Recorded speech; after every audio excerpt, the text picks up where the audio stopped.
ఆలస్యమైనందుకు క్షమించాలని కోరుకుంటూ నిన్న కేసీఆర్ గారు మాట్లాడిన ఫామ్ హౌస్లో పాపం 2023 సంవత్సరం నవంబర్లో తెలంగాణ ప్రజలు కొట్టిన దెబ్బకు దిమ్మ తిరిగి బొమ్మ కనబడి సోవి తప్పి ఫామ్ హౌస్లో పడుకొని 13 నెలలకు లేచింది సారు. లేవగానే ఇక పాపం ఏం మాట్లాడిండో ఏమో అర్థం కాలే ఆయనకు. అవాకులు చెవాకులన్నీ పేలుకుంటూ వస్తుంటే ఆయన ఏం మాట్లాడతారంటే, నేను కొట్టుడు మొదలు పెడితే ఎవరు ఆగరట. ఆయన కొట్టుకుంటూనే వండే మందు. ఈయన కొట్టుడు మొదలు పెడితే ఎవరు ఆగరంటే తెలియదు అందరికీ. తెలంగాణ ప్రజలకు తెలిసింది కాబట్టి నీకు బుద్ధి చెప్పారు, నేను పండబెట్టారు. ఇవాళ మాట్లాడడానికి ఒక ముఖ్యమంత్రి హోదాలో 10 సంవత్సరాలు 9.5 సంవత్సరాలు పనిచేసిండు. 80,000 పుస్తకాలు చదివిన ఒక జ్ఞాన ఖని అని చెప్పి అనేక సందర్భాల్లో తనకు తనే తెలుపు డబ్బా కొట్టుకున్నాడు. నిజంగానే చదివింది నిజమైనట్టయితే రాజకీయ పరిజ్ఞానం నాకుందని చెప్పి అనేక సందర్భాల్లో ఆయన చెప్పడం జరిగింది. అసలు ప్రపంచ మేధావుల జాబితాలో నేనొకరిని, ఎవరైనా నా యొక్క సలహాల సూచనల మేరకే ఈ దేశంలో కానీ ప్రపంచంలో కానీ ఈ యొక్క రాజ్యాలను నడిపిస్తుందని చెప్పి చాలా సందర్భంలో వారికి వారే స్వకుచమర్దనం చేస్తున్నారు. స్వడబ్బా పరస్పర డబ్బా, అయ్యా కొడుకులు, అల్లుడు మామ బిడ్డ అయ్యలు ఎవరికి వాళ్ళే కొట్టుకుంటూ పోయిన సందర్భాలు చాలా ఉన్నాయి కదా. ఇలా ఇప్పటికి కూడా చిత్త తెచ్చిన పువ్వు కావాలన్నట్టు సార్ ఇంకా కూడా లేనిపోని అవాకులు చెవాకులు పేలుస్తూ ఇవాళ లేనిపోని లీనాపనిందనని వేసుకుంటూ వస్తుంది. ఇవాళ నువ్వు నేను వద్దని అన్నారు ఎవరన్నా? లేచి ప్రజాజీవులకు రమ్మన్నాం, మేము అసెంబ్లీకి రమ్మన్నాం. సాక్షాత్తు అసెంబ్లీకి వచ్చి ఒక అనుభవమైన వ్యక్తిగా, అనుభవశీలిగా, నేను సుదీర్ఘ పోరాట చరిత్ర ఉందని చెప్పాను, సుదీర్ఘ రాజకీయ చరిత్ర ఉందని చెప్పుకున్నావు. వచ్చి నీ రాజకీయ అనుభవాన్ని రంగరించి అందులో మంచి చెడ్డలను ఇలా సూచనల రూపాల్లో ఇస్తే ఒక నిర్మాణాత్మకమైన ప్రతిపక్ష నాయకుడిగా నీ పాత్ర పోషించమని చెప్పి మా సిఎల్పి నాయకుడైన మా ముఖ్యమంత్రి యనమల రేవంత్ రెడ్డి గారు అనేక సందర్భాల్లో ఆహ్వానం పలికింది. కానీ ఎప్పటికి రాలే, ఎక్కడ రాలే, ఎన్నిసార్లు చెప్పినా రాలే. కేవలం ఒకసారి వచ్చింది అసెంబ్లీకి. అది కూడా ఇక నేను పోయి సంతకం పెట్టుకుంటే నా నౌకరు వద్దన్న భయం తప్ప ఆయన ప్రజల ప్రేమ మీద రాలే. వాళ్ళ ప్రజలపైన ప్రేమ కొద్ది కానీ అసెంబ్లీని ప్రజలు నన్ను ఎన్నుకున్నారు, ఆ అసెంబ్లీని నేను గౌరవించాలన్న ఉద్దేశం కొద్ది రాలే ఎక్కడ కూడా. ఇవాళ మరి ఎంతసేపు లేనిపోని నీలాపనిందలు వేసుకుంటూ అల్లునికి ఇలా కొడుకు కూతురుకు వద్దాసు వాడే మాదిరిగా ఉన్నాడు ఆయన మాట్లాడి కొంచెమన్నా పెద్ద మనిషికి, రాజకీయ అనుభవం ఉన్న వ్యక్తి అని చెప్పుకుంటున్న వ్యక్తికి కొంచెమన్నా ఇంగిత జ్ఞానం ఉండాలి. ఇవాళ ఈ యొక్క తెలంగాణ రాష్ట్రం వచ్చినప్పుడు, తెలంగాణ రాష్ట్రం కాంగ్రెస్ పార్టీ తెలంగాణ ప్రజల ఆకాంక్షల మేరకు ఇచ్చినప్పుడు 16,000 కోట్ల మిగులు బడ్జెట్ ఉండేది కదా.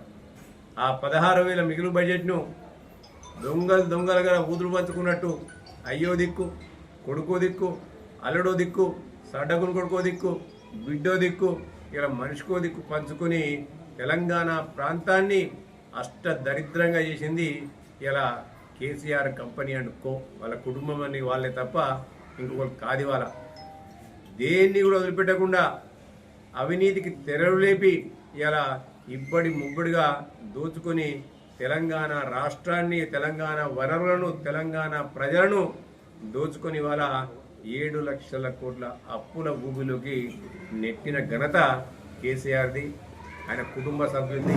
ఆయనకు వంత వాడిన 100 మాగడం తప్ప ఇంకోటి కాదు. ఇవాళ ఇన్ని తెలిసి కూడా నేను సపరేట్గా ఊరుకున్నా, నేను లేస్తే మనిషిని కాదు, నువ్వు మనిషి అని చెప్తున్నావు. నేను లేవంగా ఎవరు వద్దన్నారు, నువ్వు ఎప్పటికి తాగే పండుకుంటువి. అదే ఇలా చేస్తున్నావు.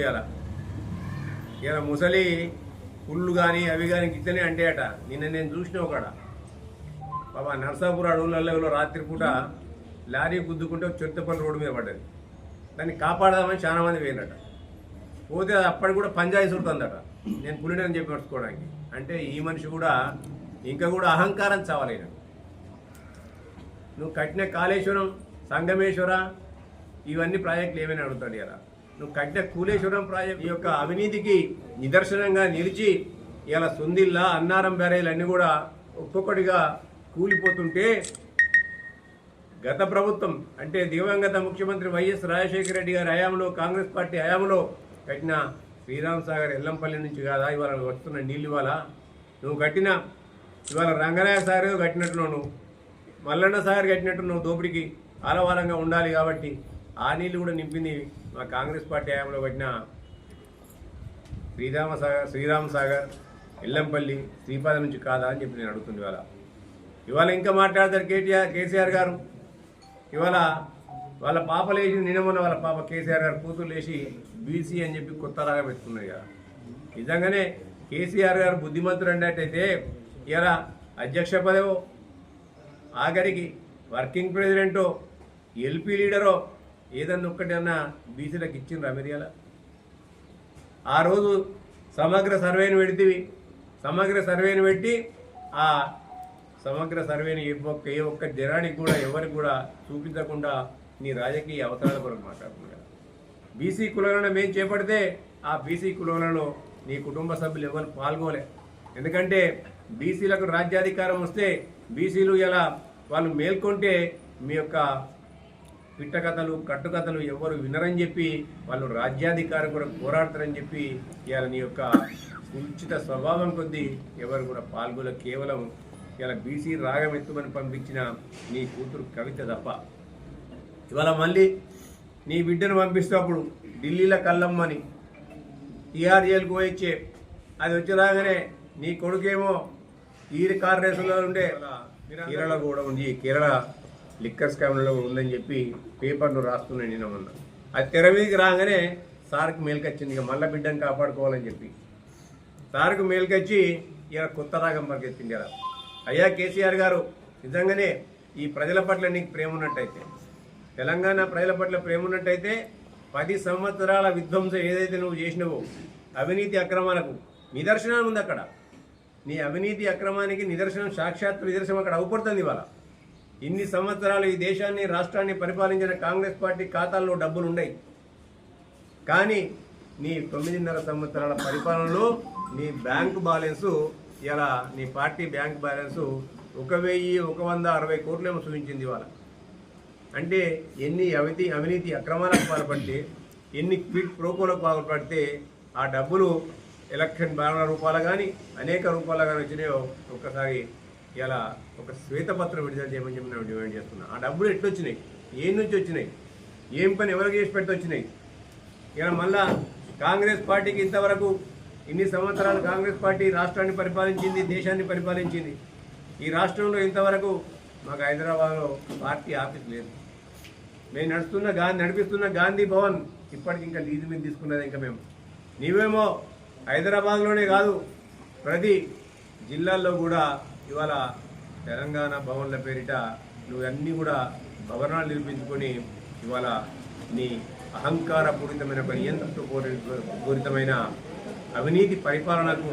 తెరలేపడానికి గుడారాలను ఏర్పరచుకుంటూ అవపడుతుంది ఇవాళ అవన్నీ కూడా అక్కడ నుంచి ఏదైనా పార్టీ ఆఫీస్కి ఎకరం తీసుకుంటే ప్రజలకేమో ఇల్లు కట్టడానికి డబుల్ బెడ్రూమ్ ఇల్లు కట్టడానికి స్థలాలు దొరకలే సిరిసిల్ల పాపం ఇక్కడ గత ప్రభుత్వాలు కాంగ్రెస్ పార్టీ హయాంలో దళితులకు ఇళ్ళు ఇస్తే ఆ ఇళ్ల స్థలాన్ని తీసుకొని వాళ్ళకి ఇవ్వకుండా చేసినావు అదే ఎకరం భూమిలో ఆ డబుల్ బెడ్రూమ్ ఇల్లు కడితే నీ తెలంగాణ భవన్ ప్లేసులో ఆ దళితుల భూమిలో దళితులు దక్కేది కదా ఆ సోయి లేదు మీకు ఎక్కడే ఎంతసేపు నీ కడుపు నిండిత దరిద్రం ఆయన సందంగా ఇలా ఈ రాష్ట్రాన్ని 10 సంవత్సరాలు పరిపాలించి అవినీతి అక్రమాలతో నియంతృత్వ నిరంకుశ పోగడలతో ఈ రాష్ట్రాన్ని పరిపాలించి దోపిడీకి తెరలేపి అప్పులపాలు చేసి 7 లక్షల కోట్ల అప్పులపాలు వేసి వాళ్ళ కేసీఆర్ గారు నంగనాచి మాటలు మాట్లాడతాడు వాళ్ళని లేస్తాడట లేచి తాడట కొట్టుడు మొదలు పెడితే ఇక ఇంత పెద్ద ఆయన నువ్వు కొట్టుడు మొదలు పెడితే నేను కొట్టుడు మొదలు పెట్టినామని చెప్పి ప్రజలందరూ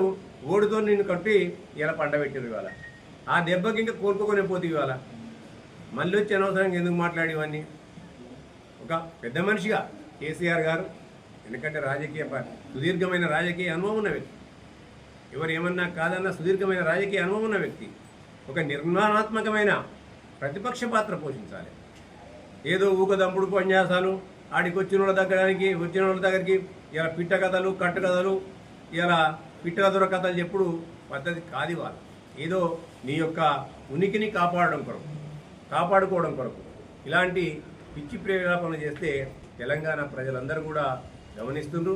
నీ కొట్టుడేందో తెలుసు, నీ అవినీతి ఏందో తెలుసు. ఇవన్నీ తెలంగాణ ప్రజలకు తెలిసింది కాబట్టే ఇవాళ నీకు తగిన స్థానాన్ని చూపించి మూలకు పండబెట్టిండ్రు. ఇప్పటికైనా దాని నుంచి గుణపాఠం నేర్చుకొని ఒక నిర్మాణాత్మకమైన ప్రతిపక్ష పాత్ర పోషించాలని చెప్పి నేను వారికి విజ్ఞప్తి చేస్తాను.